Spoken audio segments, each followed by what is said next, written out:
আচ্ছা, আজকের ভিডিওতে আমরা দেখব যে এসপিএসএস সফটওয়্যারে কিভাবে লজিস্টিক রিগ্রেশন রান দিতে হয়। তো এর জন্য আমরা চারটা ভেরিয়েবল নিয়েছি, যার মধ্যে একটা হচ্ছে আউটকাম ভেরিয়েবল, যেটাকে আমরা হাইপারটেনশন বলবো, আর বিএমআই, স্লিপিং আওয়ার এবং জেন্ডার, এগুলো হচ্ছে এক্সপ্লানেটরি অর ইন্ডিপেন্ডেন্ট ভেরিয়েবলস। তো এখন এই ভেরিয়েবলগুলো দিয়ে আমরা কিভাবে মডেল রান দিব সেটা আমরা একটু দেখব।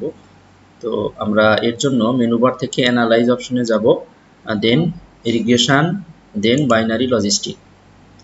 আমাদের একটা ডায়ালগ বক্স আসছে, তো এখানে আমাদের ভেরিয়েবলগুলো সিলেক্ট করে দিতে হবে। তো আমাদের প্রথমেই ডিপেন্ডেন্ট ভেরিয়েবলটা দিতে হবে। আমাদের হাইপারটেনশন ছিল ডিপেন্ডেন্ট ভেরিয়েবল, এখানে আমরা এটা দিয়ে দিলাম। আর আমাদের কোভেরিয়েন্টগুলোকে সিলেক্ট করে দিতে হবে। এর জন্য আমরা কন্ট্রোল চেপে রেখে কার্সরের দিয়ে সবগুলোকে সিলেক্ট করে আমরা একসাথে কোভেরিয়েন্টের বক্সে এটাকে দিয়ে দেব।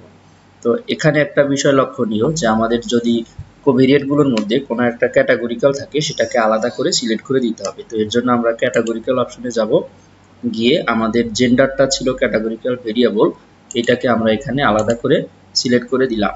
আর একটা বিষয় যে আমাদের যখন ক্যাটাগরিক্যাল ভেরিয়েবল আসবে, তখন আমাদেরকে একটা রেফারেন্স ক্যাটাগরি সিলেক্ট করে দিতে হবে। তো এখানে রেফারেন্স ক্যাটাগরি এসপিএসএস এ বাই ডিফল্টে লাস্ট ক্যাটাগরিটাকে রেফারেন্স ক্যাটাগরি ধরা হয়।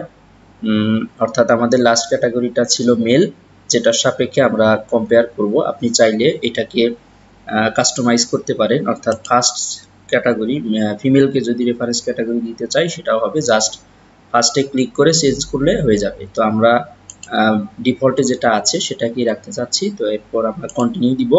এরপর আমাদের আরও কিছু অপশন আমাদের টিক করে দিতে হবে।